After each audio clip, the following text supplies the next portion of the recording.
Hello, ghosties. I'm Chance Lee, And I'm Amanda McAvoy. and this is That's So Gothic, a movie podcast about girls, guys, and haunted houses.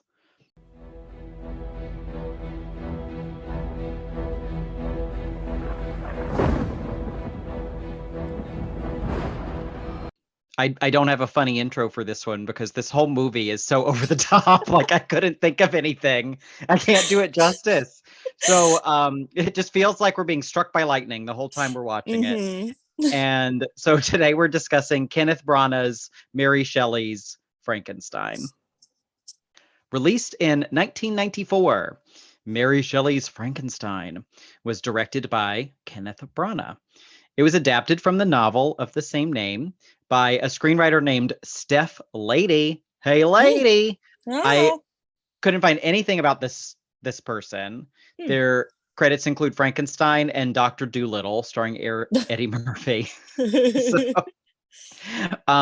but it was also the script was revised by Frank Darabont, who Oh, would do Shawshank Redemption and Green Mile.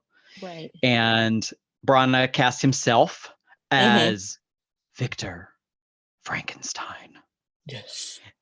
Helena Bonham Carter plays his sister/wife, Elizabeth, and Robert De Niro is the monster. Yes. So this is the story that you know and love, Mary Shelley's Frankenstein, with the drama turned up to like 100. Oh my God. It is insane. This movie's wild. Like I'm just watching this movie and I'm thinking like, why say a line when you can scream it? Yeah. Why scream it once when you can scream it twice? Right. Why Right? have a scene that should take 2 seconds? Why not have it take 2 minutes instead? 2 minutes and while like soaking wet in leather pants Yeah. and screaming. And like fire or something happening in the background. Yes. So this movie was a huge flop. It had a budget of $45 million. It only made 22 million in Oh. US and Canada. It did make 112 worldwide. Hmm. This was produced by Francis Ford Coppola, who did Bram Stoker's Dracula 2 years earlier Right. and chose Branagh to direct this film. But Mm. the flop of this made the trend of like author's name title die off pretty quickly, I guess. Right. I was going to ask if they were like trying to set up a cinematic universe or something with this.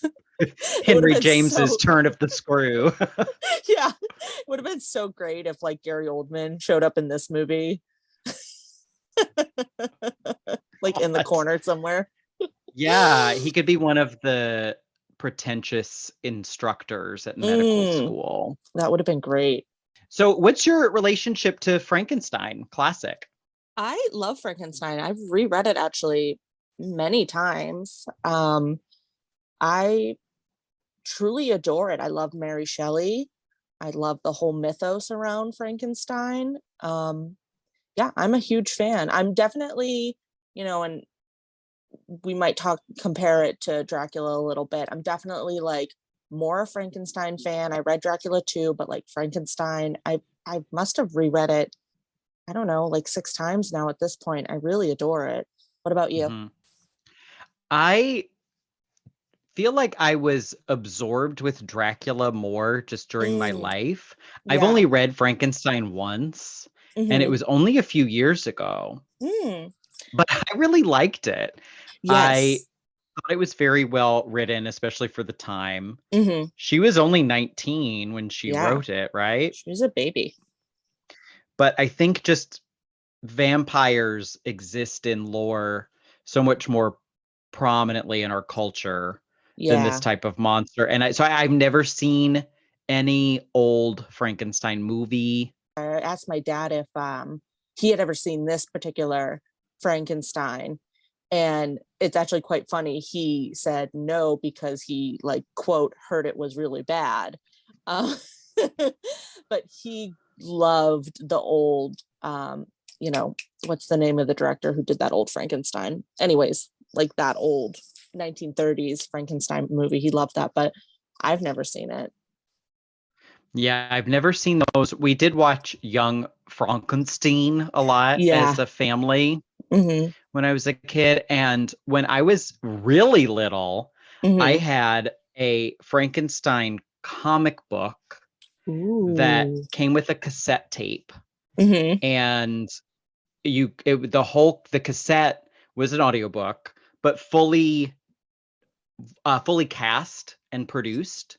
So each character had a different voice actor, Oh. and there were sound effects like lightning crackling or horse hooves. Yeah. And the book scared the shit out of me as a kid. Oh. Yeah. And it kind of lived in my brainstem for years and years and years. Right. Once I bought an album and the liner notes had this smell to it, like the paper had a distinct like paper and ink, like Yeah. pleasant, but like odor. And it took me back to a memory that I believed I was just smelling that comic book again. And and then when I read the book, when I read Frankenstein, I thought of that comic again and I was Yeah. Googling it. So this was actually a Marvel did a series of classic literature comics in the 70s. Hmm. Or, I mean, Marvel comics in the 70s were not for children. They were for adults, Yes. you know? Yeah. But Yeah. for some reason, Fisher Price decided to package them with this cassette and sell them to children. And somehow that filtered down to me, unsupervised child. I spent lots of time just with my little boombox Yeah. listening to books on tape. And I had like Bert and Ernie, Care Bears, Yeah. Mary Shelley's Frankenstein. And it's not like it's abridged, but it's Yeah. not censored. He kills a Right. kid. Elizabeth dies. There's a Yeah. scene that I don't know if this was in the book. It's definitely not in this movie, where he has this nightmare that he's dancing with Elizabeth and she turns around and she's just a skeleton. Oh. And it would scare the shit out of me as a kid. I'd have to stop the tape, like put the book away. The book like lived in the corner of my bedroom, like Yeah. behind the door. And as I would get older every few months and I'd be like, maybe I can listen to it now, and I would start to listen Yeah. to it and get scared and have to hide it again. Like this thing, Frankenstein just fucking traumatized me as a child. I think I eventually did listen to the whole thing, and then look. Yeah. I was trying to find scans of it online. Hmm. Dr. Frankenstein has like this blonde perm, Ooh. and Frankenstein's monster has this long, like Fabio, dark black hair, Yeah. and he's just very jacked. Like he's hot. Like Yeah. just the art style of it is insane. But so that was all I had with Frankenstein when I was a kid. Oh my goodness. Was I that feel book, like but it that's, really haunted me for decades. yeah. I mean, I feel like your backstory with Frankenstein is quite entrenched in you. So, wow. I had no idea it I had that effect. Right, and like the comics, the Marvel style of comic was very different than Mm, like a picture book. I was reading right. Sesame Street books, and so just looking at the pictures made me uneasy. Even the Right. normal pictures, and I have like burned into my memory like the locket and stuff that they Mm, find on the dead yeah. kid, like all Right. this stuff. So I knew like the high points of the story from being traumatized as a Right. child from this Interesting. audiobook. Yeah. But Great. when this movie came, I remember this movie being a big deal. My mom used to watch Entertainment Tonight all the time, Hmm. and they loved talking about Robert De Niro being Frankenstein, but Mm. Oh, we never watched it. I don't think my mom ever saw it either. yeah.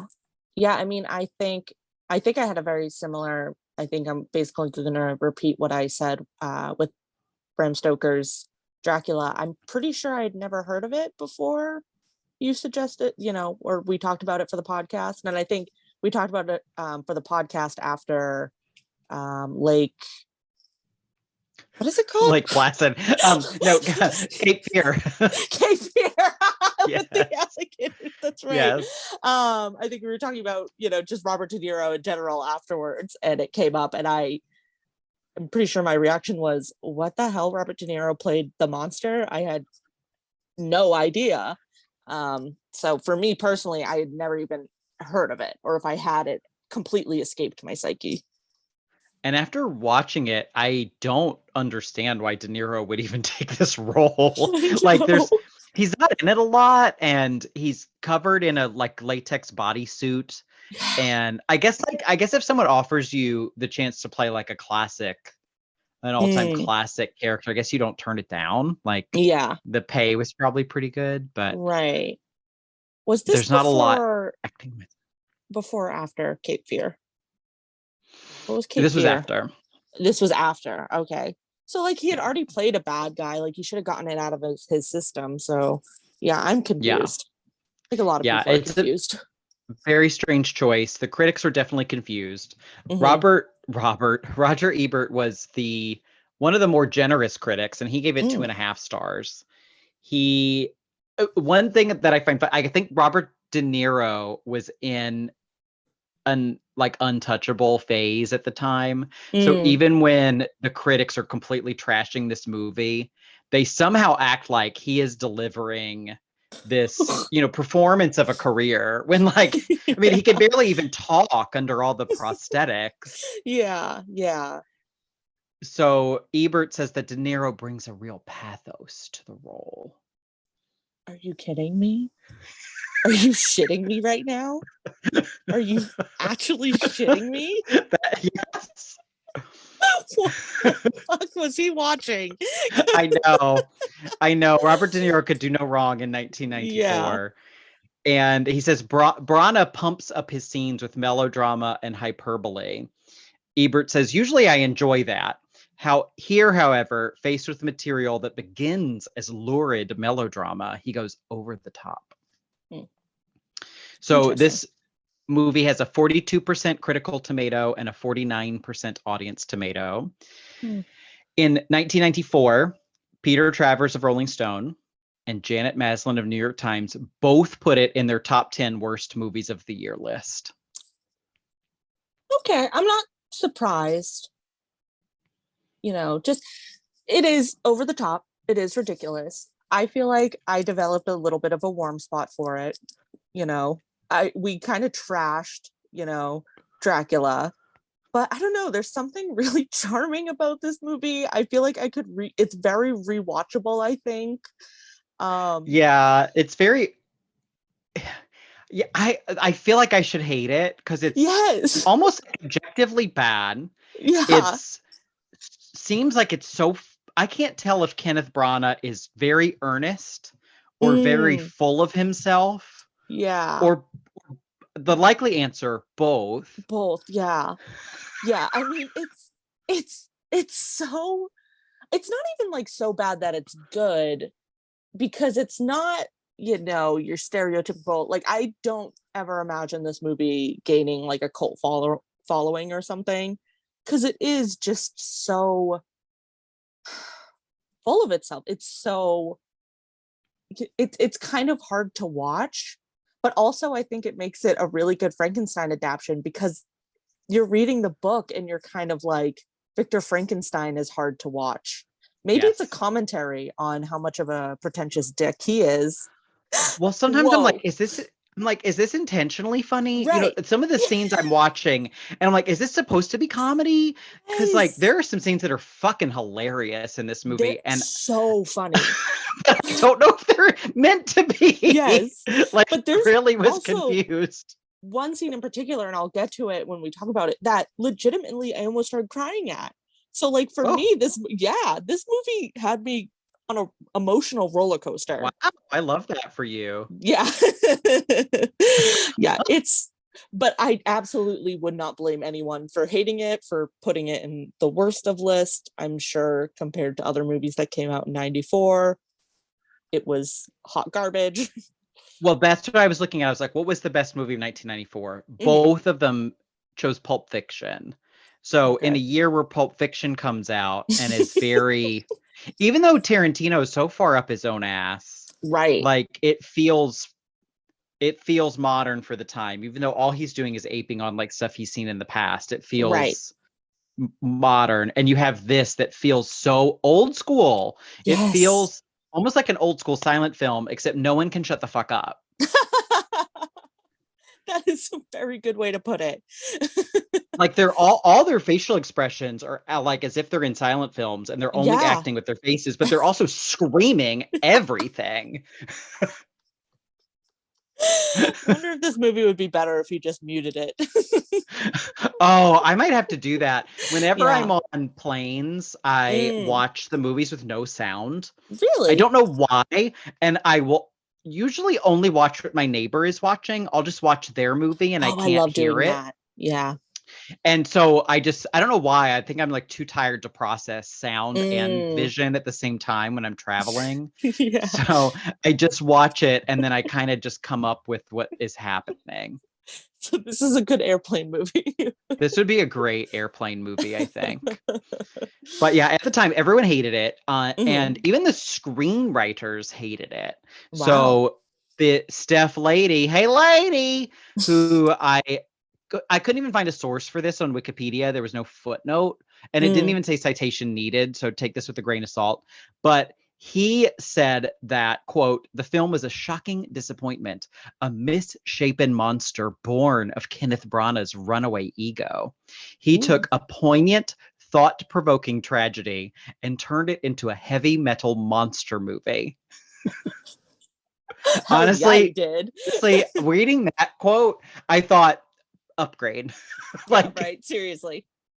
I don't want to see Frankenstein. Right. Especially I can in the read 90s. Frankenstein. Yeah. Right. It's like a thought-provoking tragedy. It's really not. Yeah. Like it may have been in the 1800s, but like it's really not anymore. Yeah. Yeah. Right. And Frank Darabont, who did the second draft of the script, called it, quote, the best script I ever wrote and the worst movie I've ever seen. I love that. I love that for him. He went on. He said, it has no patience for subtlety. It has no patience for quiet moments. It has no patience, period. It's big and loud and blunt and rephrased by the director at every possible turn. I don't know why Branagh needed to make this big, loud film. The material was subtle. The movie was a bad one. I'm like speechless. Like people had feelings over this movie. Yeah, I have to say though, I feel like that's almost a credit to Branagh that he can take like a subtle Frank Darabont script and make this. It's kind of impressive. I mean, like people love The Shawshank Redemption. People love The Green Mile. I don't ever want to watch either of those movies ever again in my life. Okay. It's not my type of movie. I find them a little saccharine, a little schmaltzy. Yeah. And something about this movie and it just going balls to the wall all the time. When I watched it, I thought this is one of the worst things I've ever seen. But then when it was over, I thought I kind of really love this. Yeah. Right? I love when like my like jam is movies that go ham and like you don't often see a what did I say 25-45 million dollar movie go ham. Right. Yeah, it's insane. Let me tell you about how I started watching this movie. So I came home from doing errands and I was going to start watching it. I had to watch it right before this podcast. So I, basically had to start watching it right then. But I realized I had some more cleaning to do in my kitchen and stuff. And I only have this movie right now on DVD. So I looked up the first 10 minutes on YouTube, or I think it's 7 minutes is that first scene. And I had it on my phone in the kitchen and I'm trying to unload the dishwasher and I just keep stopping. I keep stopping to be like, what the fuck just happened? Like the first 7 minutes already just insane, because I always forget that Frankenstein the book is formatted in sort of this flashback. Technically the whole book is a flashback, they followed that with this movie, is that Victor Frankenstein shows up on this ship. But in the book, he just kind of shows up, it's not a big deal. They take him in, they're like, oh, he's cold. In the movie, they're like, people are dying left and right. They're stuck in the ice. They're like, what about our men's lives? And the captain's like, oh, let them die. Like, I was like, what did I sign up for? I'm just picturing you with like a fistful of forks, and you're just like looking at like Aiden Quinn with this like Farrah Fawcett blowout, like that's like coated with ice crystals, like screaming at people. Like screaming at me from my tiny little phone because I didn't even have like my iPad. So I'm like, I feel like this movie would like crack your phone screen. Like this movie is too loud and big for a phone. Like it absolutely is. Oh, it was an experience though. this movie is an experience. I recommend it wholeheartedly. Honestly, if you're listening and you have not seen it, put this down, Just pause put it us, on. and watch it. It's a treat. It's a flat out treat. It would be a really, really fun, like, I think I've said this before though, like just like, oh, hang out with your friends. Like if you have a bunch of English major friends, hang out, crack a Yes. couple bottles of wine and watch this movie. It will Yes. be so much fun. Yes, there's nothing you need to pay attention to. There's Yep. like nothing, like you know that even if you've never read the book, you know the story of Frankenstein. So you don't even really have to watch it, but just like crazy shit is happening left and right in this movie. I think you're right. This is a credit. Brana took something that like everyone knows Yes. front to back. Didn't really, I mean, there's some stuff that's changed, but like you know the story and still made it fucking insane and watchable. Yeah. Yep. So so let's talk a little bit about the cast. We have Brana himself. He casts himself, did lots of crunches, I guess. He loves filming himself, like glistening and shirtless as much as possible. He's someone that like I've always known existed, but also never really engaged with. Yeah. He's in Harry Potter, right? He is. Yeah, he's the pretentious professor. So Is it well. Lockhart? Yeah. He did a lot of Shakespeare back in the day. Yeah. And that shows in this just from the like acting to the back row, even though he's in close up, like he's always acting to the back row. Like he cannot turn that off. And so lately I forgot he directed Thor. Oh yeah, he directed the first Thor, and that's why it was so boring and bad. I've never seen it. Yeah, it's incredibly, incredibly boring. But it's funny because I rewatched it then knowing that Brana directed it and knowing that he's a very Shakespeare guy. And I was like, oh, it makes more sense now. It still sucks, but it makes more sense now. Yeah. And he is now mostly Poirot. He's doing the Agatha Christie that's right. movies. Forget that's him. I saw the boat one. The Nile. The Nile. More champagne to fill the Nile. Champagne to fill the Nile. Yes. Yeah. I kind of watched that. I think I was probably playing Pokemon while it was on in the background. They have, and the thing, Brana is still doing this thing where I'm like, is this funny? Is this intentionally funny or is this serious? He gives Poirot's mustache an origin story in Death on the Nile. And it is so fucking hilarious. Like, I cannot figure out if it's meant to be. Like, I don't. Yeah. His characters and just like his persona is so humorless. Right. I'm like, maybe he is one of the greatest living comedians of our time. We just don't know it. Yeah. His comedic timing is impeccable in that it's so subtle. It's so good. So yeah, he's Victor Frankenstein. And we have Helena Bonham Carter as his sister wife, Elizabeth. I was thinking about her. I was obsessed with her because of Fight Club in 99. So I didn't really know who she was at this time. Yeah, I think I don't really have an opinion on her too much. I always want to call her Helena Bonham Carter. And I actually probably knew her first from Sleepy Hollow. Mm-hmm. Yeah. Yeah, because she got in. Well, I mean, she was married to Tim Burton, or at least with him for a very long time. Right. So she was Wait, just in Tim Burton movies. she in Sleepy Hollow? You know, now that you say that, she might Yeah. not have been because Yeah. that one still had Lisa Marie, Right. 'Cause his model slash bondage aficionado girlfriend, who right. he cannot help but film lustily, even though she's supposed to be the mom. Right. Yeah. Yeah, I I don't think I have any opinion on her then. I think Helena Bonham Carter's first Tim Burton movie might have been Planet of the Apes, and she was an Oh. ape, Yeah. or Oh, maybe even a cheetah person. I do love Les Mis, and she's pretty fun in that. So. But I've always and she's in Howard's End with Emma Thompson, who was married to Kenneth Branagh. So Oh, wow. it's all connected. Yes. Um, Oh, and and all then three of them were in the Harry Potter movies, oh, that's right? Emma right. Thompson was too, right? Yeah. She was Trelawney, Yes, and Helena and Bonham Carter was Bellatrix. yeah, Wow. wow. The They are. I tangled mean, web.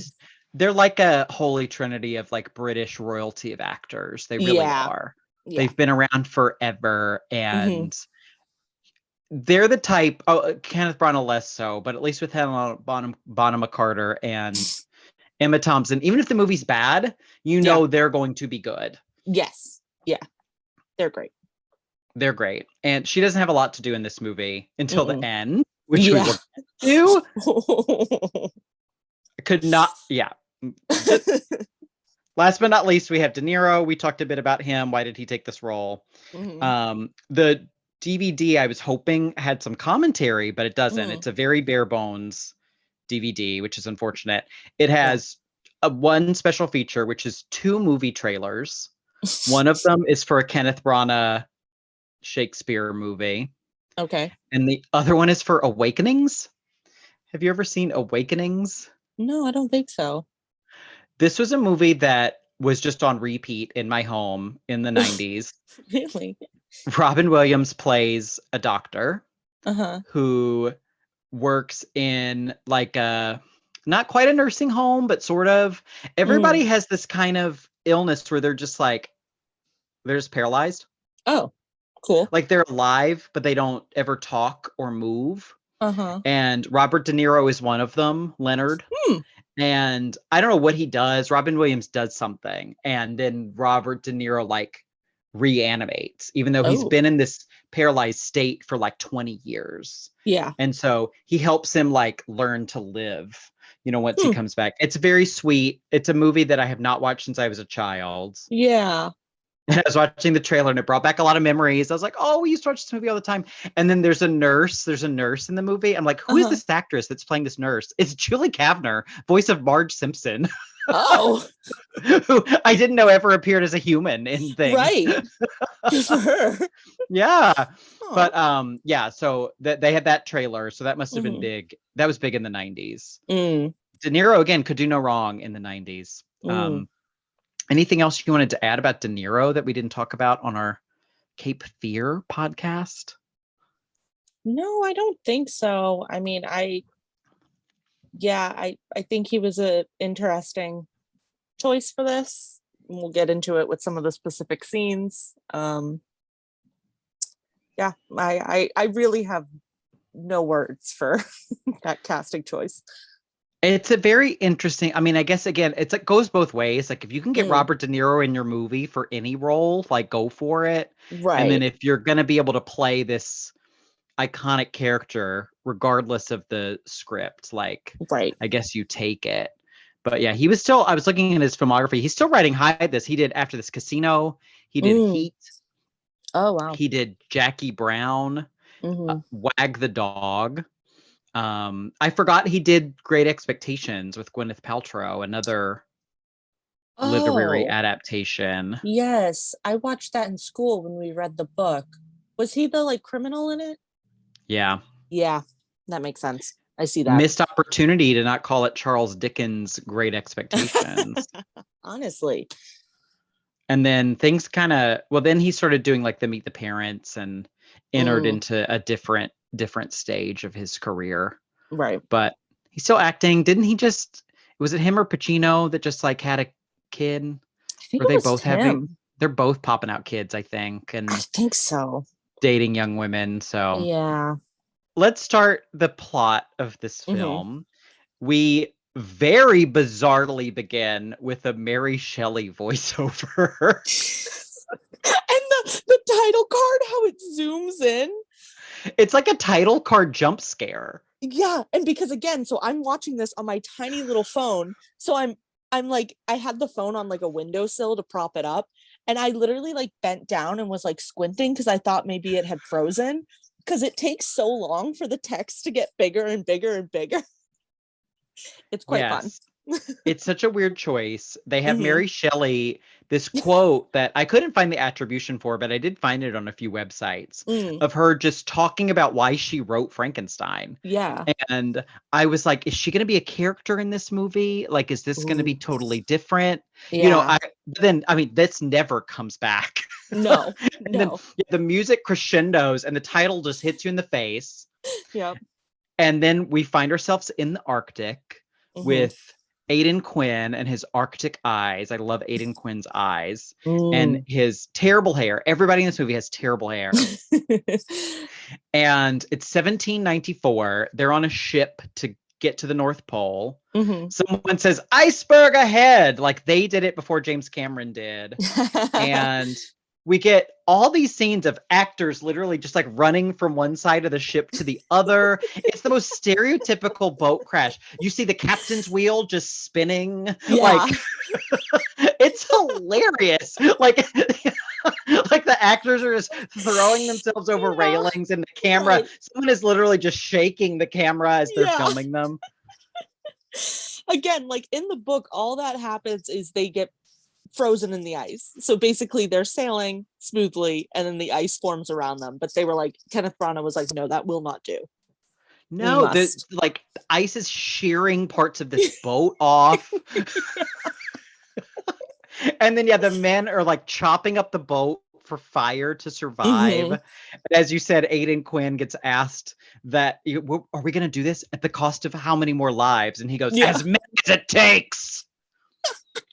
Just close up, screaming into the Yeah. camera.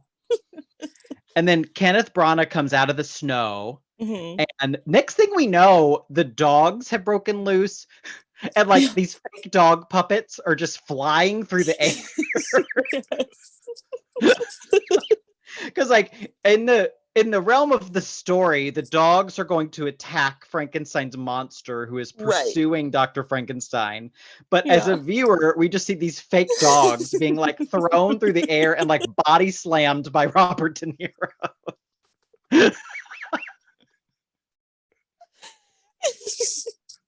The poor dogs. It's so insane. And then yeah, they're like, who are you? And Yeah. Kenneth Branagh says, my name is Victor Frankenstein. Yeah. like, you're gonna be who? Victor Schwartz. Like, whoops, I'm Right. just Right. I'm his attorney. Like, no, we know who you are, dude. Yes.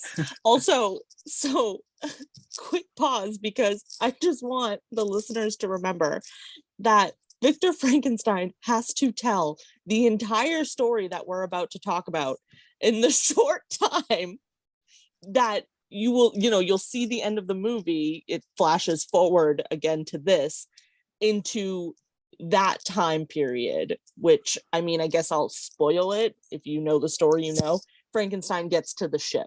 So I'm sorry, the monster gets to the ship. So Victor Frankenstein has to explain this whole story in like, I don't know, 10 minutes. Like, I know. I didn't even think about that. I was yeah. thinking because there's a guy at the end once he tells the story, which Mhm. I'm assuming takes as long as it takes to watch this movie, like 2 hours. Yeah. And the captain comes above deck, and this guy just says to him, "What did he say?" Like, it's like he's probably been down there for like an hour. You don't just say, "What did he say?" to someone who's been gone for an hour talking to somebody. So bizarre. Yeah, they didn't think that through, No. but that's okay. It adds to the fun of this Hmm. film. So we get this flashback. We flash back to when Victor was a child, And him and his mom very flirty. Like they're always kind of wrestling with each other and Yeah. tickling each other and She stuff. is very much in love with him. You know, she calls him like my very, very special, special boy. Like he's just the Yes. best person in the world. Yeah. She has given him the ego the size of Kenneth Branagh for sure. Mm-hmm. And we see them adopt this orphan, Mm-hmm. Elizabeth. And we immediately get this time jump. Victor's now, I mean, Kenneth Branagh looks like he's like 30 at this point, but I think Yeah. Victor Frankenstein's supposed to be like 20 or something. Yeah. Supposed to be a young man. Right. And mom is pregnant with another child, and they're still Mm-hmm. kind of flirting a bit.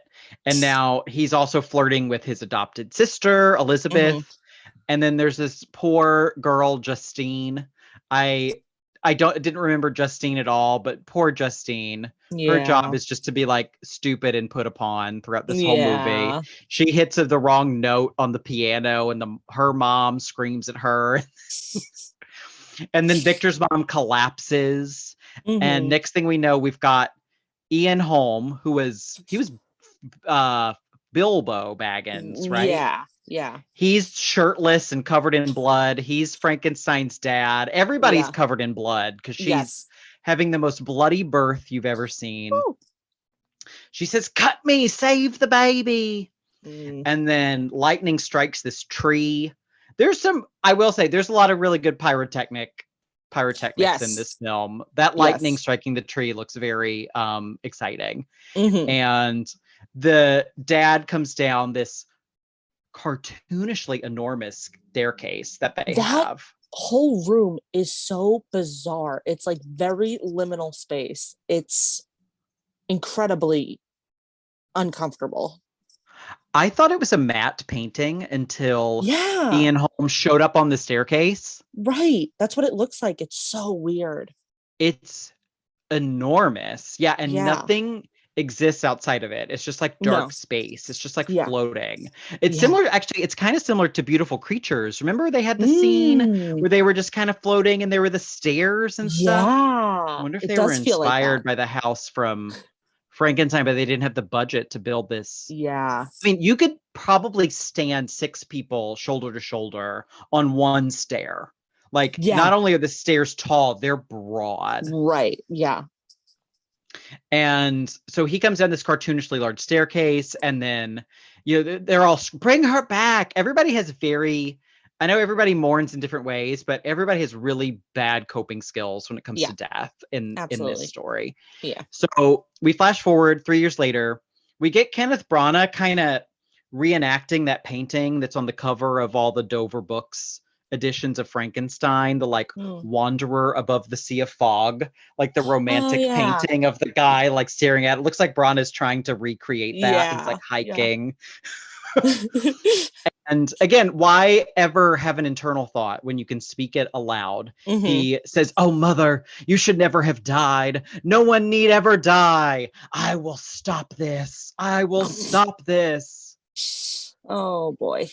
Speaking aloud to the statue that's like marking his mother's grave. Yeah. And so they're out for a picnic. It's him and Elizabeth and Justine and his very young brother, Willie.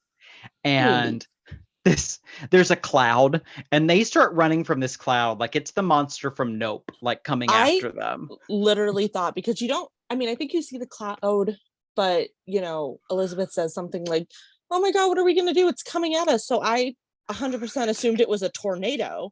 Like I was like, oh, it must be a tornado, but no, yeah, it's just like this singular floating cotton ball of a cloud.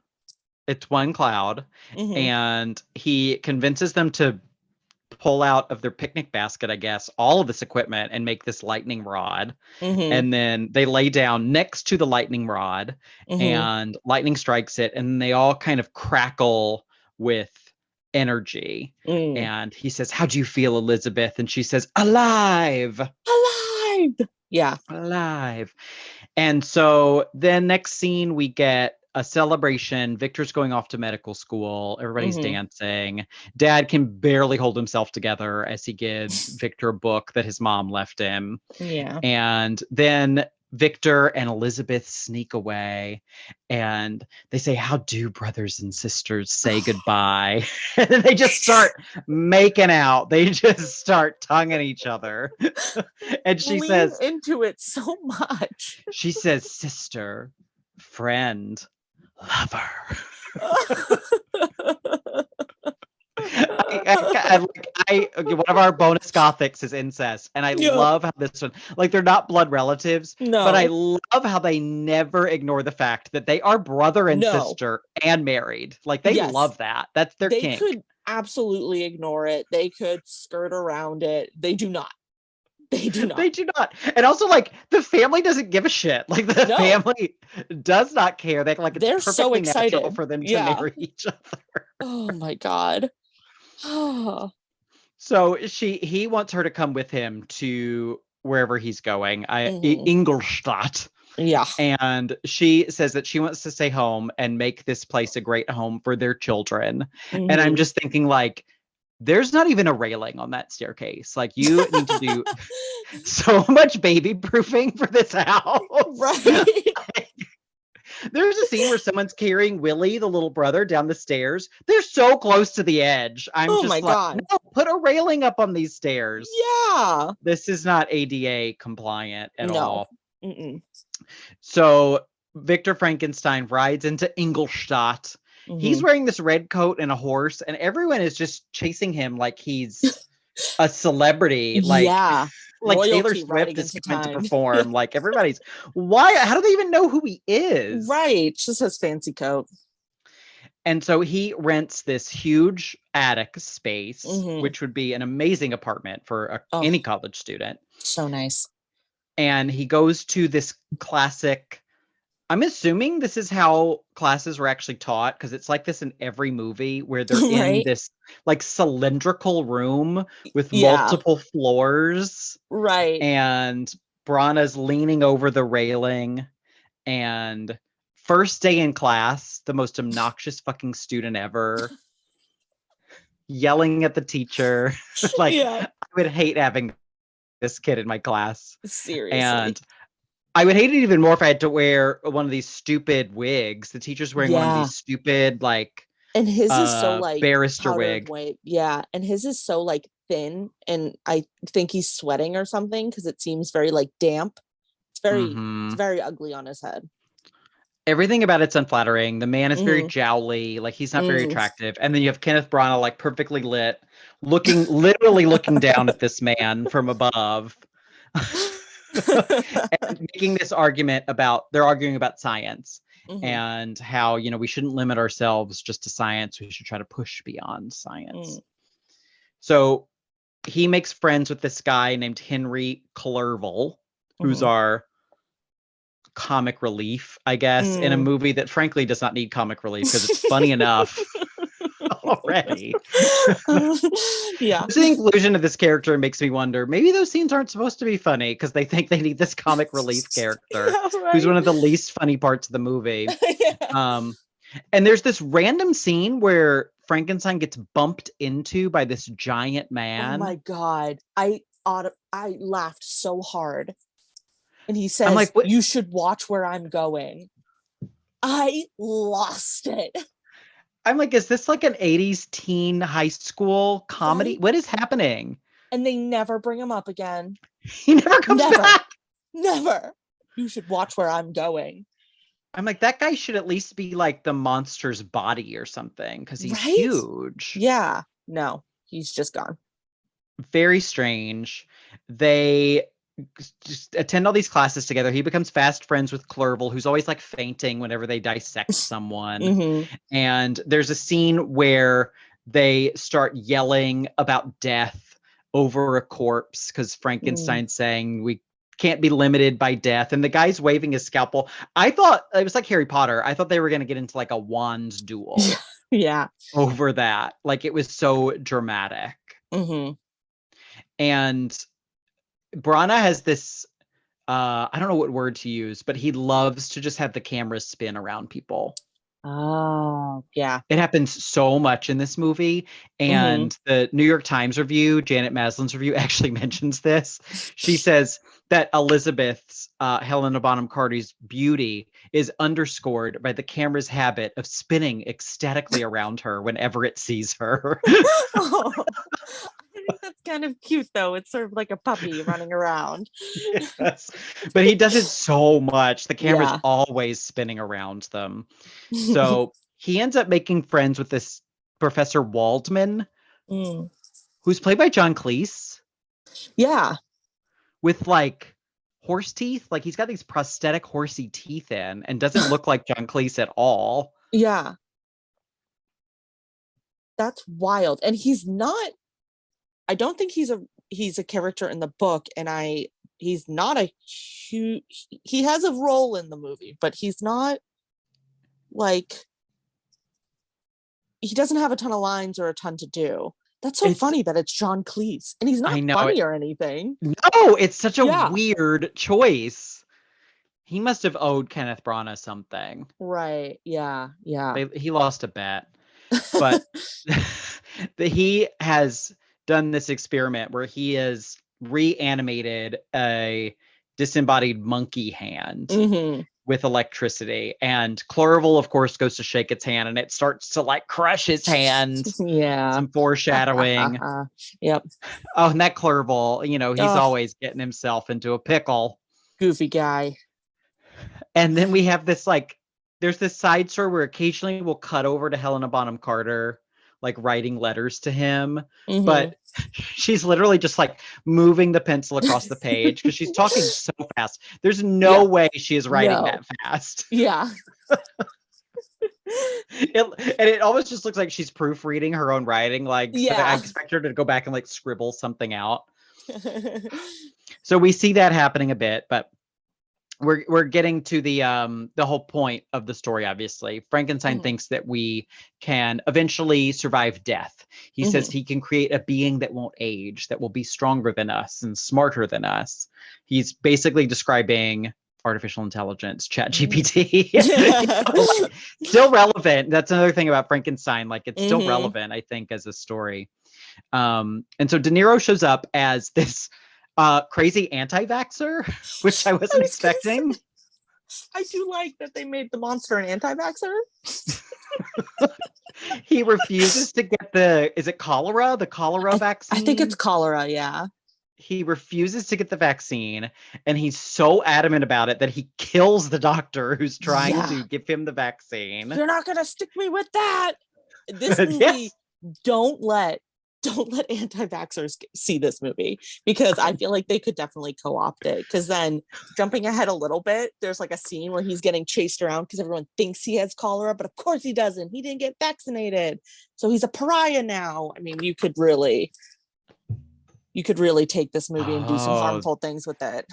it is a modern day COVID It parable. is. It is. It's so applicable to exactly what's happening in our lives now.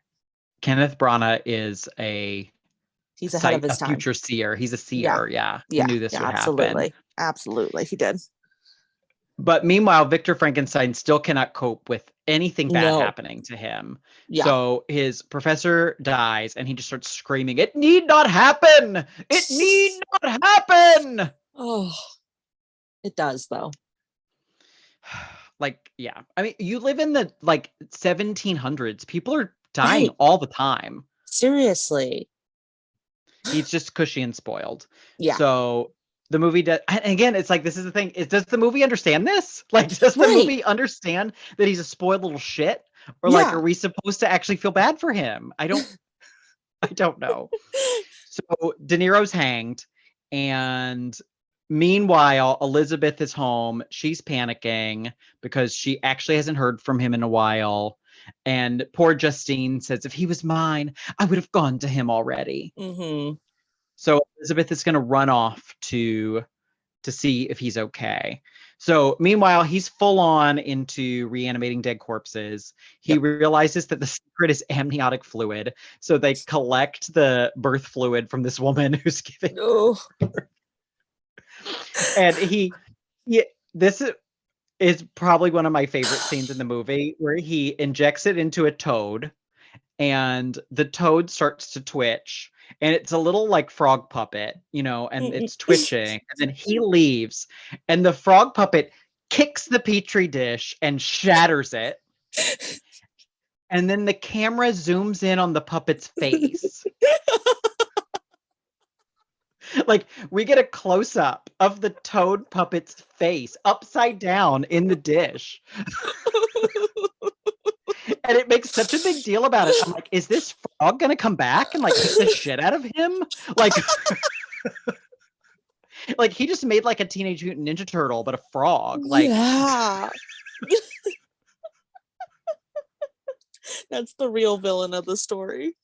I really wanted this frog to come back and just like kick the shit out of him. Will probably be poor Clerval. The frog comes back and like kicks him in the face and he flies through a window or something. Right. These are probably deleted scenes that if only I had commentary, they would have told me about. Yeah. So Elizabeth and Henry show up and he tells her that his work is going to come first. And she, of course, dramatically runs crying through the crowd. Yeah. So we get to the first like huge set piece of the movie where Victor is shirtless for no reason. Yep. And he's very glistening and sweaty. Yes. And in very tight, looks like black leather pants, honestly. Yeah. That or they're so sweaty, they're shiny. He's just so shiny. He has made the body. He's taken the De Niro body and like stitched some things onto it. Yeah. He puts it in this like man-shaped boiler.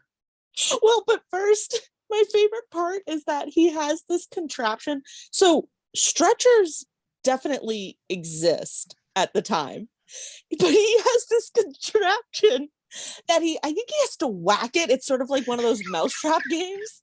So he has to whack it so that it shoots up to the ceiling with the body and then wheels.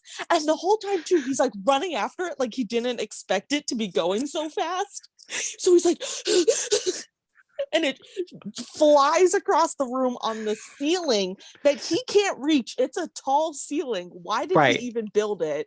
And then lowers into the human-sized boiler. Yeah.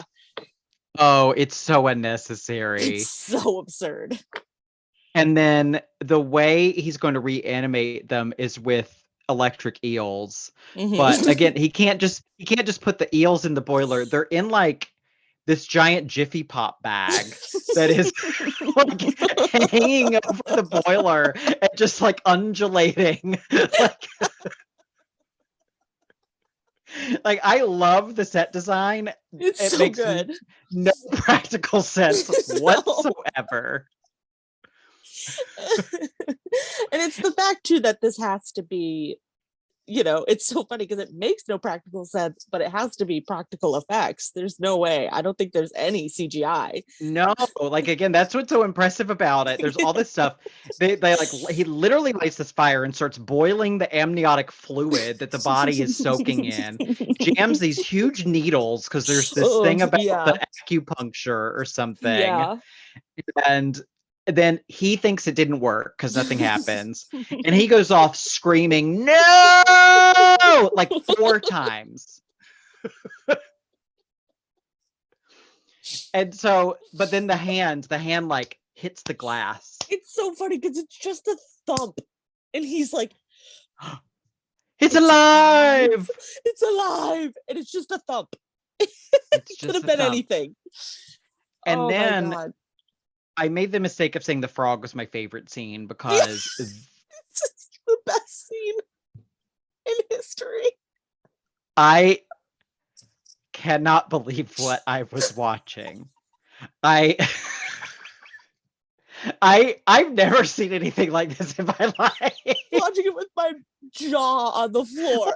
I've never seen anything like this in my entire life. I can't believe it exists and people do not reference it constantly. This should be in everyone's consciousness. Like I am going to tell just random people on the street about this scene.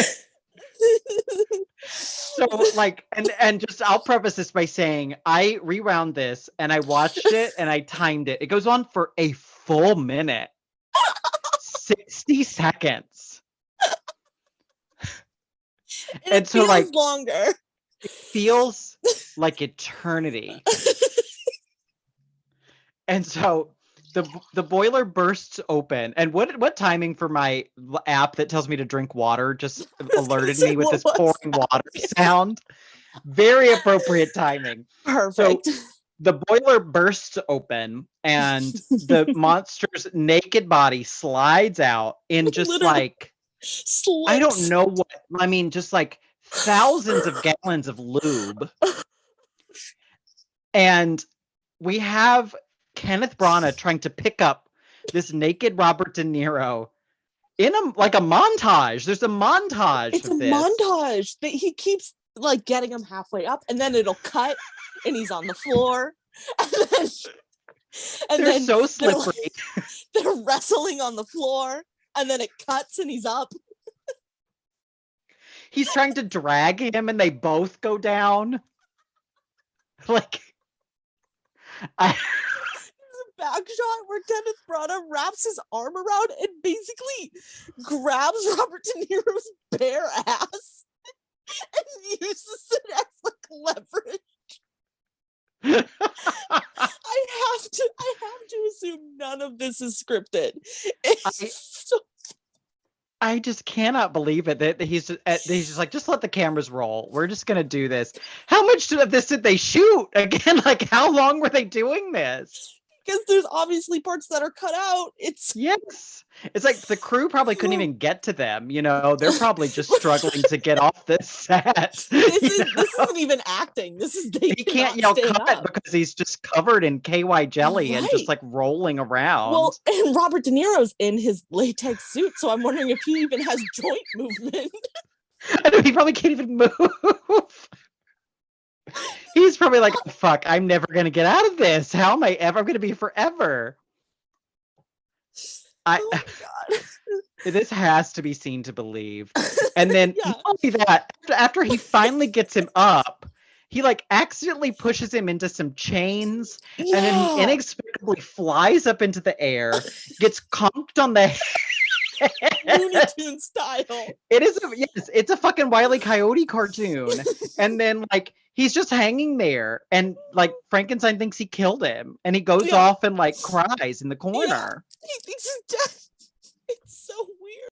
So he like, and he's still like shirtless and glistening. Mm-hmm. He collapses in bed, and then he wakes up, and the naked monster is hovering over his bed, and they get into this kind of like Benny Hill, like like they chase each other around this apartment. Yeah. And the monster dresses himself in this like conveniently placed coat that I guess was Dr. Frankenstein's. It's very cinched at the waist. Yes. And then just like billows out almost like a hoop skirt. Yeah, and actually it's kind of an Easter egg, because who's his friend? Henry at the beginning says, "I like your coat." I was like, wow, the thought process, incredible. I hated this coat. I hate it. I think it looks so stupid. He looks like such an idiot in this Robert coat. De Niro, who is this boxy man, no offense to Robert De Niro, but he's a boxy man. He's rectangle, and the coat looks a little ridiculous on him. He's got this tapered waist. Yeah. So this is the scene you talked about. He goes out into the street. They think he has cholera. Mm-hmm. Mob tries to murder him because he has scars on his face. This is like, I feel like this was in Young Frankenstein. Like he jumps off a balcony and lands in a cart full of dead people. Yeah. Yeah. It's pretty icky. Oh, but there's also a great moment too, where for some reason, like the crowd is chasing him, but then I think there's a couple of people holding them back, but for the most part, the crowd just kind of stops and half moons him like a circle, like just to, let him go a little bit, give him a little bit more of a head start. Right. It's like the video games where you only get attacked by one enemy at a time. Right. Like a guy comes in to charge him and he like flips him around and throws him into the crowd, and then someone else comes. Yeah. Yeah. Yeah. So Henry, back at Victor's apartment / lab. He nurses Victor back to health. Mm-hmm. And then Victor gets up. He's only wearing these very tight, unbuttoned white pants. Mm-hmm. Like they're very open to the groin. Yep. And he finds Elizabeth playing piano in this gigantic loft in which he lives. And so she finishes playing her piano song. Mm-hmm. And this is when I really started noticing the camera just spins around them. They're perfectly lit as they're dancing together in the middle of the room. Mm-hmm. Meanwhile, the poor monster is hiding in a pig shed and eating their food. Mm-hmm. And Yum, yum. he finds Victor's journal in his pocket, and he will read that, and then he'll watch this family that lives on the farm. Mm-hmm. The mother is teaching the daughter how to read. Mm-hmm. So he starts learning how to read and educate himself. He picks a bunch of root vegetables for them because they're starving and the ground is cold, which is very sweet. And he learns to say friend, family, father. How cute. How very Disney movie. I know. And the mean old landlord shows up and wants the money. He trips their blind father, this farm family's blind dad. This guy's like cartoonishly awful. He looks like he was played by someone I recognize. I forgot to does that ring a bell for you? No, he looked like he could have been any of the old white guys from Sleepy Hollow to me. Okay, maybe that's where I know him from then. Yeah. And the monster kills the landlord, and the old blind man invites him in. Yes, we love movies where landlords get killed. Yep. And the old man does like a little Helen Keller touching his face and talking to him about acceptance and stuff like this. But then the son shows up and thinks that the monster is the one who attacked the dad. Beats him with this very little stick. Yeah. I don't know why the blind old man doesn't say, wasn't him. Yeah, right. Please stop. Like he's not incapacitated in any way. No. Just didn't feel like it. The monster lies down in the snow to cry. And the family leaves in the middle of the night because the landlord's dead. They're probably going to get blamed for it. Mm-hmm. So the monster burns the house down and he says, I will have revenge. Frankenstein!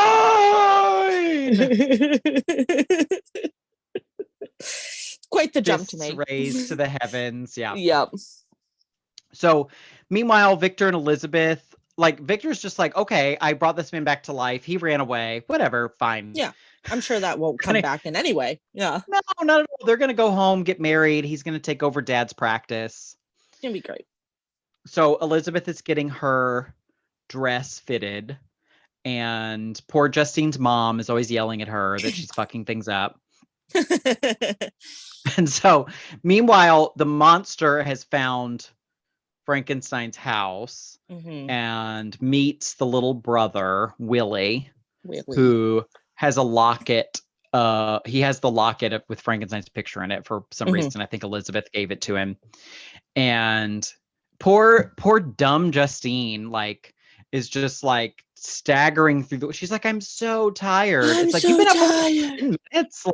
Yeah. Willie, stop. It's not a game and I'm so tired. This idiot just collapses in the barn. Yeah. And Frankenstein leaves the locket on her, which will be important because by the time Victor gets home, Elizabeth comes carrying Willie out of the woods. Very dramatic. And it's so dramatic. The kid actor is clearly still moving, but he's supposed to be dead. And then this random hot cop shows up. I found this guy so attractive. This extra shows up at the door. He's so hot, and he's just like, we found the murderer. And I'm just like, oh, yes, sir, who is it? Take me to him. Right. And they've arrested Justine because she had the locket. There's really no, probable cause here. Yeah. But we get probably the most dramatic hanging scene I've ever seen in a movie. And so this is the scene I was talking about, though, that like almost made me cry, because I think it's, you know what it is the whole movie has just been so dramatic, and my emotions are at an all-time high. Yes. And it is just so fucking intense, and it really is like super fucked up how they did it, like, Yeah. because she gets in the book she gets arrested and she's in the jail cell, and I think Victor tries to help her and stuff, but nothing works, and she gets hanged, because of like a court of law, whatever. In this movie, a mob comes, sweeps her away. Victor and Elizabeth are both running after her, sobbing, crying, trying to, say like, no, no. Her mother is there and like is also screaming. Oh yeah. And Because then her mother feels, because the last thing she said to her was being a bitch. Yeah. And then you get the wide shot of her body just coming down this enormous wall. This rope is like 100 feet long. It's so fucking long. And it brings her almost to the ground. So the mother runs up and is running underneath her daughter in like laps, trying to like reach her. It's really, really, really fucked up. I know. I was actually, now that you mentioned it, I realized I was very upset because she's just screaming like, help me, help me. It was reminding me of the scene from like Interview with the Vampire, where they bring that woman onto the stage and then they kill her in front of everyone. Except it just gets so ridiculous. That rope is so long. Why is it so long? Why is she 30 stories high? Like, they just no throw reason. her off like a sandbag. Like, there's no reason. So when does this take place? 17. Yes. Why does that wall exist? Why does the wall even exist that tall? True. What is it for? God, this is like Attack on Titan. What is happening? Why would the Swiss need a wall that big? Yeah, that killed me. That killed me. I know, poor Justine. Yeah, I think I was just so overcome with so many emotions. My body literally didn't know how to handle it. My note, the plot, I just wrote, a mob hangs her. Like, I feel like that's probably what Frank Darabont wrote in the script, and brought us, get me a 300-foot rope, get me a 900-foot wall. Like, I need minimum 600 extras. There's so many people in the scene. Like the morning after. How did so many people know? I know it happens so fast. And why are they so desperate to kill her? Like, none of it makes sense. Why is it a mob trying to kill her? Why did people care that much about Willie? Do they even know him?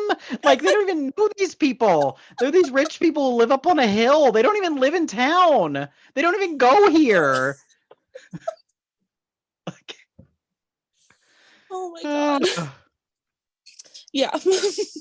Yeah, the scale of this movie is out of control. And so, like, Victor goes back. He's depressed. The monster claps him on the back and says, I'll meet you at the Sea of Ice. Mm-hmm. And then, next thing we know, it's Kenneth Branagh, like, climbing Mount Everest. Like, this fucking mountain. And the camera just keeps zooming out. Yeah. It just keeps going. Like, what is this? Mm-hmm. So he climbs this ginormous mountain, and the monster, like, they like launch De Niro off like a trampoline through the air. He just comes flying through the air. And like shoves Kenneth Branagh down this like icy tube slide. Why is that there? Can this even happen? Can this even be like a natural I formation? think you can. Like it looks like a giant worm has like burrowed through the Yeah, mountain. it looks like a water slide. It looks like he just And he goes down. Ah! wee. And then so at the bottom there's this like perfectly sculpted cave and where the monster lives, I guess. I don't know. Yeah. And he admits that he killed Willie. And then he probably says one of the most like longest lines he has in the whole movie. But I can't do De Niro's accent, but he has an accent. He And it's does. and like this is the way I was like, what about my soul? Do I even have one? Do I even got a soul? like that's how I was hearing it. Do I even got a soul? Win my soul. Where it at? like he sounds just like Taxi Driver, like doing this. Hey, you look where's at my me, soul? You look at my soul. Can you look at my soul? Can you even see my soul? Let me get one of those souls. Ebert saying this was pathos is insane. Like it's like Meet the Parents. Can you milk me? Can you milk my soul? Like like, I have nipples, Greg. Can you milk the soul out of me? Like good God. This is just character development for the rest of his career. Oh my God. So he gets into his big speech where he just wants a female to live with him. And that reminded me how when I read Frankenstein for the first time like 5 years ago, I was like, is Frankenstein like our first incel? Because he's like, you're happy because you have a woman. Right. I can't get a woman, so I'm miserable. Yeah. I'm a nice guy. Why don't I have a lady? Oh, he says that his life will be fine if he just has a woman to love him. Everything will be okay. Guy, We'll he solve should all of his problems. You know what he needs is he needs a brunch date with a bunch of white women, and we will talk him out of that. We will go, honey, you don't need a woman in your life to make you happy. You just need Pilates. Oh my gosh. You just need to go forest bathing. Hook him up with Lisa. Yeah, he should go forest bathing. Yeah, he needs to write himself. So he demands this woman, and Victor inexplicably agrees to help. So he goes to set up his lab, and the monster, of course, brings him poor Justine's body. But meanwhile, Elizabeth is pissed because he's gone back to his work. What about me? God. And so they decide to get married right by their dad's bed. Like Dad doesn't need to walk them both down the aisle. He just he can do it simultaneously since they're brother and sister. Exactly. And from his bed, they conveniently get married right next to his bed. Yep. They didn't have to argue about which side pays. Yes. One side. And then they ride off to go. They're going to go kill the monster. They ride off to kill him. And I don't know why, but I approve that Helena Bonham Carter, Elizabeth, is the one steering the horse. And Victor's holding onto her waist, like riding bitch, as they might say, in some motorcycle circles. I was just like, what an interesting choice. Why is she driving the horse? I love that. What an unexpected feminist move. I want her to have the shirt on that says, if you can see this, the bitch fell off. Like, just stitch that onto the back of her wedding dress and send her off. Oh my God. So they ride off, and poor Dad's already dead. The monster's gone up into the room and killed him while they've left. Or actually, it's not. He could have just died. We have no idea how he died. It's very vague. And so he has all these men with him. Like, who are these men? How does he's assembled this militia to kill this monster? But they're like, it's your wedding night. Go bone your sister. We'll keep watch. Yeah. So they go up into the bedroom and they say, brother and sister no more. Now husband and wife. And There's lots of lingering shots of Kenneth Branagh's bare torso. Like he just loves filming himself half naked. Yeah. And again, I remember this. Helena Bonham Carter stays totally clothed during this scene. And it's just him totally naked, the camera panning over his body. He'll like reach into the corset a little bit, but other than that, there's just nothing else happening. It's just lusting after his own body. And he has the female gaze. Oh, for himself, yes. Yeah. And so he hears this flute. I forget the thing with the flute, but the monster knows how to play the flute. Yeah. And I don't even know if he knows that because he's playing it like out in the woods. I don't know. Maybe he does. I don't remember. Yeah, I didn't remember. I just knew like, oh, here's the monster. So he runs off. And we get maybe the only legitimately creepy scene in the movie where she looks up and like the monster's above her. Yeah. But then I kept wondering like, what is he on? Like, is he on a skylight? What is the architecture of this room? Because it's like mesh. Yeah. And she can see him, but it's pouring rain, so he can't be outside or the bed would be soaked. I don't know. I should have learned by now not to think about this movie in practical terms. It's all about the visuals. Maybe it wasn't raining in that section of the house. Very isolated storm. Yeah. Yes. So he comes through the ceiling and the men come back and they see him on top of her. And oh my gosh.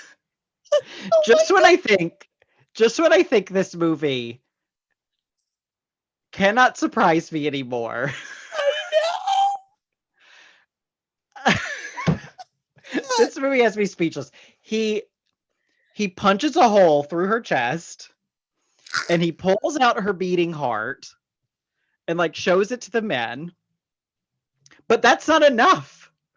Then he gets up, he rolls her body off the bed. Her face smashes this glass bowl and the candle lights her on fire. Her whole head is engulfed in flames. So she's already dead. She has no heart. She's just face down on the ground. Her whole head's on fire.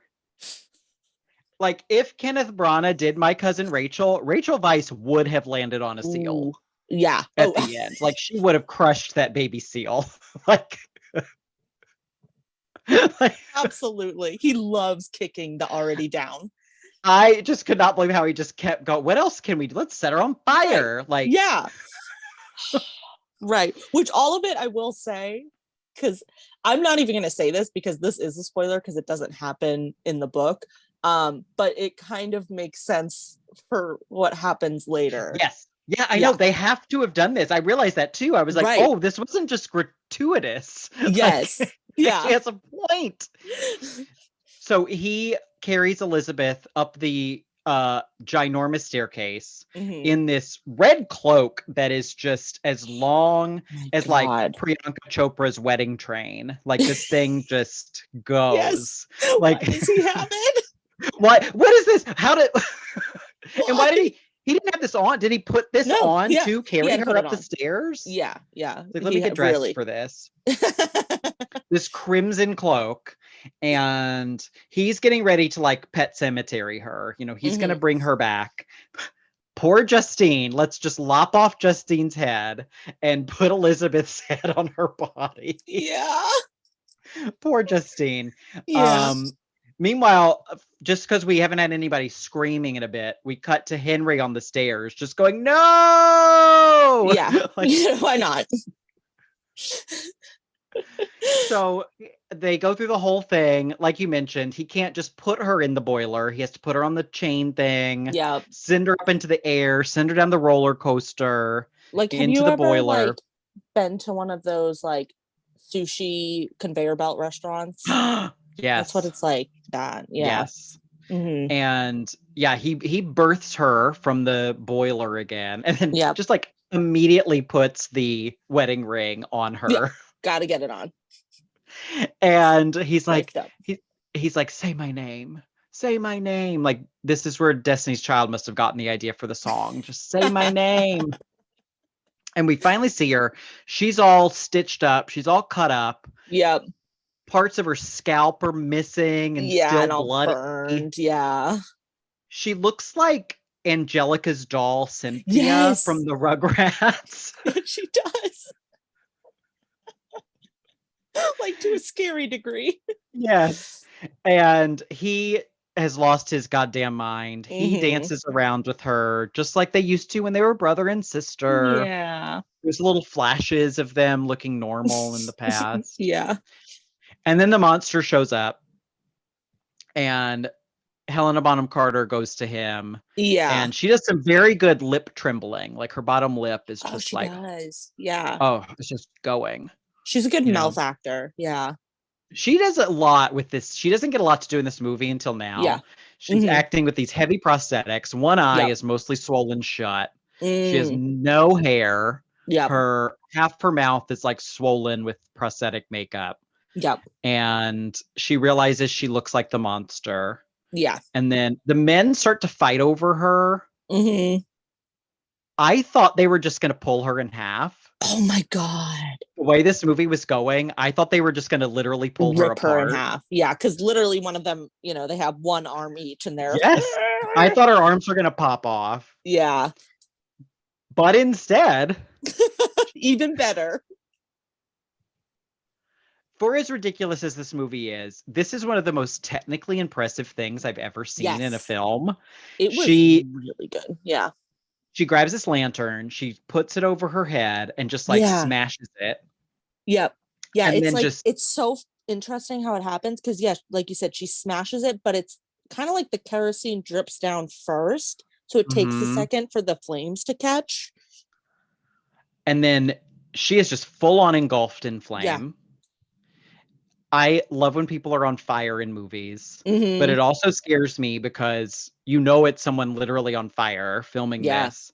And the only way to make it look good is to not have a lot of protective layering on. Because you've seen Mm. the movies where they're on fire and all of a sudden they look like they're 300 pounds, and because they're Mm. wearing all of the fire retardant gear. Right. But this Right. person still looks like as thin as like 5'2" Helena Bonham Carter on Yeah. fire. Right. And they're running down the hall and just everything is combusting for no reason. Right. It's the only time you get a shot of anything in the house besides the stairs and like the lab. And yeah, she's just running down this long hallway and like I think they must have curtains instead of doors because yeah, it's just billowing behind her. Everything is burning. It's Yeah, so impressively choreographed it and well really done. I is. can't Yeah. imagine the work that went into filming this scene. I Hmm. hope they did it in one take. And Yeah. then she falls, and then again, inexplicably, the entire floor below her just explodes. Yeah. Why not? Why The not? whole house goes up in flames. Yeah. Let's do it. Again, visually stunning. Yeah. Um, this Frankenstein, like Bram Stoker's Dracula, was also a Super Nintendo game, which I did not play, but it appears that Helena Bonham Carter as Bride of Frankenstein is a boss character in the Super Nintendo Stop. Frankenstein game. You play as Frankenstein's monster in the game. Oh, that's so fun. And the animation was actually kind of cool because he limps like De Niro does. Like they made him limp like that. Oh, he's The game always looks, limping. Yeah. that's true. The Yeah. game looks like horribly unfun to play. But Mm. once the Helena Bonham Carter character just staggers around and shoots lightning at you. And then Ooh. once they beat her, she just bursts into flame, just like she does in the movie, and then Wow. How collapses. fun. Yes, I watched a YouTube Let's Play of it because Oh my God.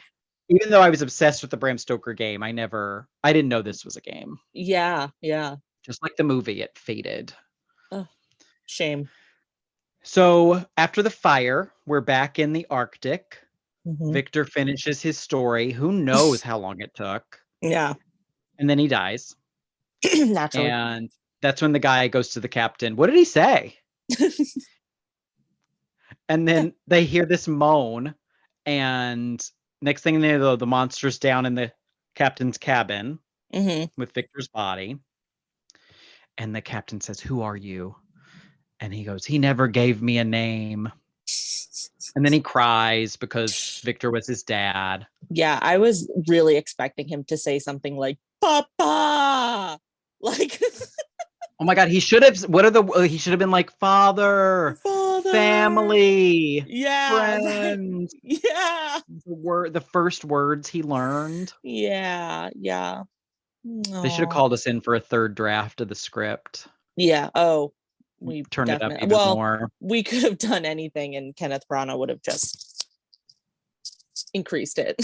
Oh, I know. Turn up the volume. Yeah. So speaking of, they go to have a funeral for Victor. They put him on a little funeral pyre, and then just like the Arctic starts to implode, like all of the ice I was like collapse. looking away, and I thought that they had made. So I was looking away, and I start hearing like the ice cracking and stuff, and I look up, and yeah, like you're saying, the Arctic starts to implode, things start breaking. I thought that Frank the monster had gone outside and started smashing ice to free them, which honestly could have, like, you should have just gone with it. Yeah, and Yeah. that is kind of what happens because they just sail away on Yeah. their boat, even though they were like this boat was like torn to shreds, Yeah. and they were chopping it up for firewood. Right. And like stuck in an iceberg, but all of a It sudden they're should, magically yeah. able to It just should not be say it's seaworthy. it's a sailboat, like it's a Yeah. giant like pirate sailboat, Right. Like the Titanic didn't survive that. right? Sorry And it to was the made of Titanic, but metal. yeah. Yes. So they're sailing away, and the monster swims out to Victor's body. Hmm. Somehow, this one little chunk of ice with a funeral pyre on it has not sunk. No. Everything else that had nothing on it has sunk Yeah. to the bottom of the No. sea. Yeah. Of But course. this one is still floating there. Again, like a little ice chunk in a video game. Like if you're Yeah. Mario, you'd have to like run and like land on this. Yeah. And he climbs up there and he sets the body on fire. Again, somehow the ice doesn't melt, Hmm. Hmm. even though there's this fireball on it. Yep. And the ship sails away. And as they sail away, the fire gets smaller and smaller and smaller in the distance. And Mm. credits. That's credits. That's a wrap. My body could barely handle it. I, I did.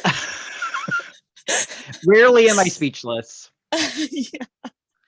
This movie has made me speechless, and I greatly admire that.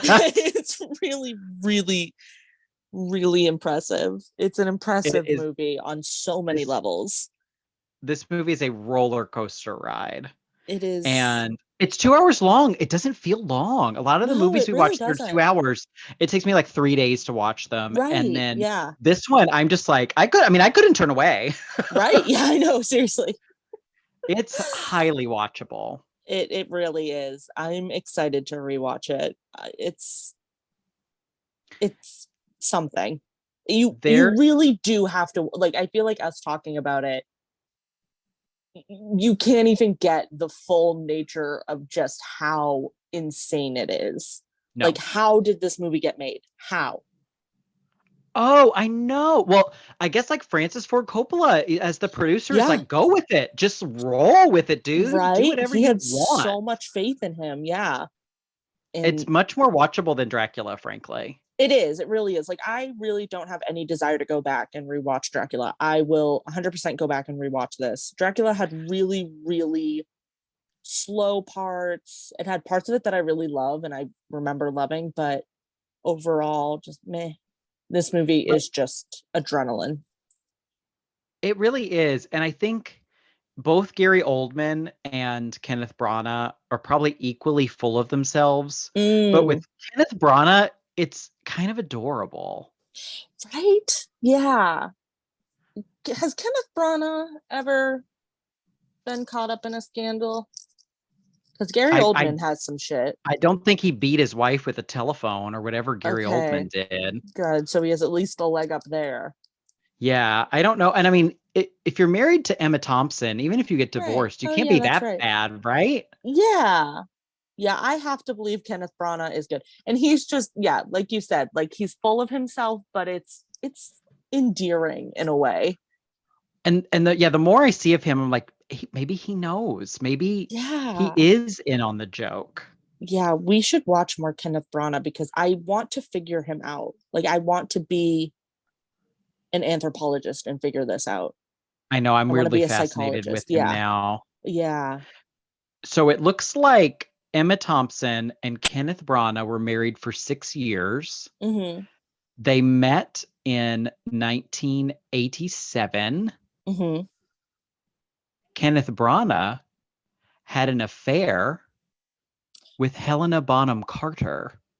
I think I knew that I had because no idea. yeah. So I would it make sense that it was on the set of this movie? It had to have been, yeah. Yeah. Which is why the tension is just the sexual tension between the brother and sister are just so steamy. They really have no chemistry to me. He No, they only has don't. chemistry for himself. Yeah. Yeah. Oh my God. Yeah, I think I knew that because I think I remember actually seeing a Tumblr post about it because they were talking about them in relations to all three of them being in the Harry Potter movies Oh, and how wow. awkward that must have been. Although I don't know if they ever have a scene together. Oh, yeah, because none of the faculty members really interact in No, those movies. no. Yeah, it looks like he then dated Helena Bonham Carter for 5 years. Wow, that long. So she went from Kenneth Branagh to Tim Burton. Interesting. And in 2013, Emma Thompson said she'd made peace with her Harry Potter co-star, Helena Bonham Oh, Carter. oh, that's nice. She says, being slightly mad and a bit fashion challenged. Perhaps that's why Ken loved us both. Oh, that's very cute. Yeah, that is very sweet. Oh, I love that. So, oh, well, it all ended well, considering. Exactly. Yeah. So, As Shakespeare wrote, all's well that ends well. Is that Shakespeare? I Please tell think me so. it is. Okay. I think so. I'm not a Shakespeare Yeah. person, but it Kenneth sounds like Branagh, it. since you're listening to That'll be this his next. 100%, When he's done please, with Poirot, he can do that one. yeah, yeah. Please tell me if I got that quote correct. Yes. So we'll take a short break to gather ourselves, catch our breath after this insane ride. And we'll be back with our Gothic Roundup.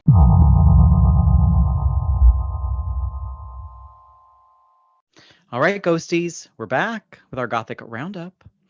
All Gothic films have 4 elements: a girl, a guy, a house, and a haunt. I don't know if this movie has any of them, frankly. No. By the time I got to the did, end of this, I couldn't pay attention long enough to figure out what they were. I couldn't no, focus. no, it's so. I mean, Gothic films are often like melodramatic, but this one Mhm. is just off the charts melodrama, Yeah. and we can't put it into like girl being Frankenstein. That doesn't make sense. Yeah. You could make a very minor case for Elizabeth being the girl and being drawn Mm, into this and being turned into a monster herself. right, Like, I right. think that has weight to it, but the Hmm. movie is not concerned with that in No, one bit. no, no. I mean, I would almost argue that Frankenstein, the novel, doesn't really fall into like a gothic. I think it kind of gets lumped in a lot of times with that because of the tone and Yes. the time period, but I would say it's not. I would say it's science fiction horror. Or romantic. I think it fits in more with the Yes, romantic the movement. romantics. Yeah, absolutely. Because wasn't Shelley, like Percy Yes, he Shelley, he was. was a romantic poet, right? Yeah, yeah, and they were all together when. That's the reason why Mary Shelley wrote this book is because it was her, her husband, and another really famous poet.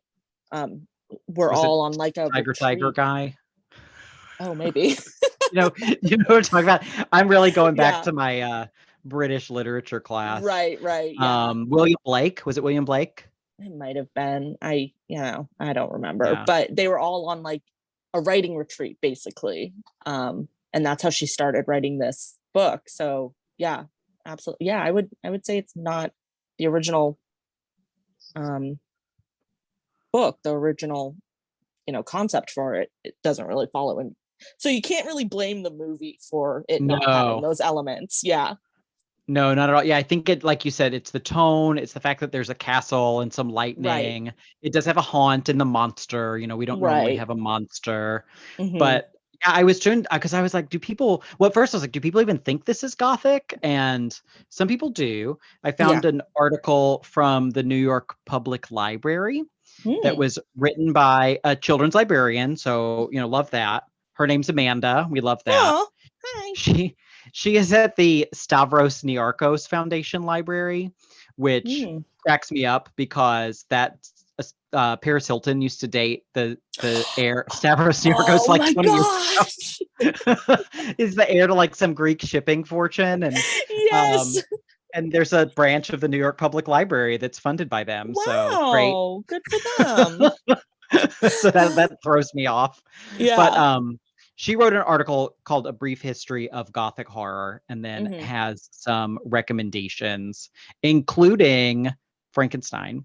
Hmm. But I disagree. She says that Frankenstein marked a shift in Gothic horror by changing the typical Gothic villain from an evil man, who we love talking about, or supernatural creature into a physical embodiment of human folly brought to life through the power of science.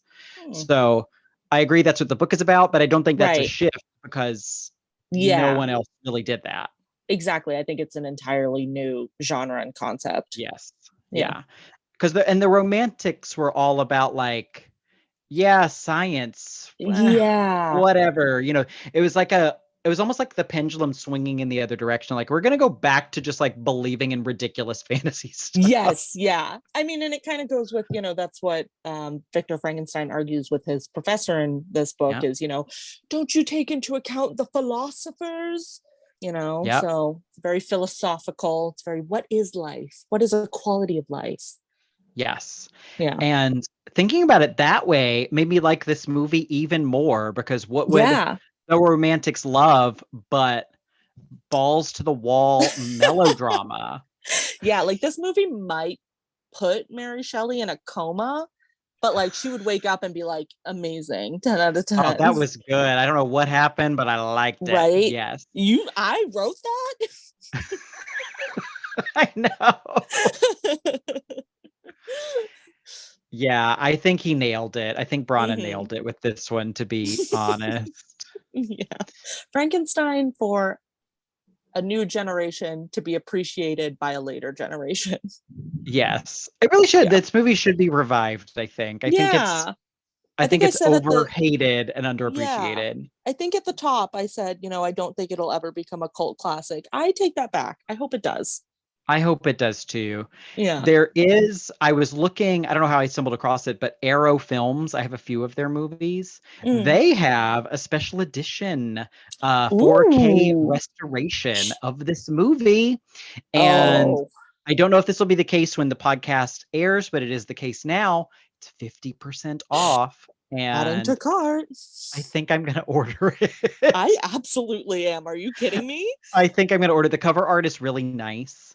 Really? And it does have some special features that are not by like the cast or crew, but Ooh. by other people talking about the movie. And they're kind of Oh, like, that's so I fun. like Arrow because they're like Criterion, but for non-boring movies. Oh, yeah, I never heard of it. I'm on their site now. This looks incredible. I've got a few Arrow sets of some Frank Henenlotter movies like Brain Mm. Damage. Yeah. And Frank Henenlotter, Arrow should do a release of Franken Hooker, which Ooh. is a fantastic movie. Also not gothic, but maybe we can talk about Franken Hooker someday. Yeah, that sounds fun. I love Franken Hooker. But as for Mary Shelley's Frankenstein, not gothic. No, still Elvis, incredible. very gothic. Yeah. Frankenstein, not a bit gothic. Not even a little bit. Even with the incest and the piano, still not gothic. Right, right. Yeah, Yeah. it has those nice gothic themes. I mean, even the house itself is not gothic. Like the We only see the stairs. stairs. Yeah, and the stairs aren't even gothic. They're like They're weirdly modern. they're weird. It's like I said before, it's like a liminal space. It's like an abandoned mall from the 90s. It's very strange. Yeah, abandoned mall from the 90s, but in Vegas. Yeah, Yeah, the exactly. Yeah. scale is enormous. And everything was stripped from it too. Like there's absolutely no adornments. It's like my cousin had a Barbie dream house when I was a kid, and Barbie was much taller than all of my action figures. So putting my action figures in the Barbie dream house, like they were dwarfed by everything. That's this house in Frankenstein. It's like Kenneth Branagh is like a little G.I. Joe in a Barbie dream house. Yeah, right. And They're like all so small. And it was a Barbie like dream house that a Montessori parent got a hold of and decided to spray paint it light blue. Take everything off. No shade to Montessori, but yeah, they don't like a lot. They're like they don't like adornments. Things. Yeah, they don't like. Yeah, I had the. And that's how you end up with someone like Victor Frankenstein. Anyway, you indulge them, you let them follow their dreams. Oh my god! Educate themselves, and this is what you end up with. Werner Herzog is like a modern day Victor Frankenstein. And whenever I think of Werner Herzog, I think it's a comedian on TikTok or something. She has she always makes the joke like sad bitch toys for sad bitch children by Werner Herzog. Like so I feel like Victor Frankenstein was a sad bitch child. Oh, he really was. Yeah. But one that was flirted with by his mom. Add some spice to life. Add some spice. That was his spice for his relatives, his female relatives. The dating pool is small, even though apparently the community is filled with people. They all have cholera, though. That's true.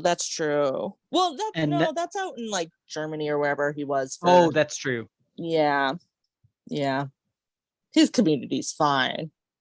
Well, they were an angry mob, though. They did turn an angry mob really quickly over someone they barely knew. That is very true. That would give me the ick. Yeah.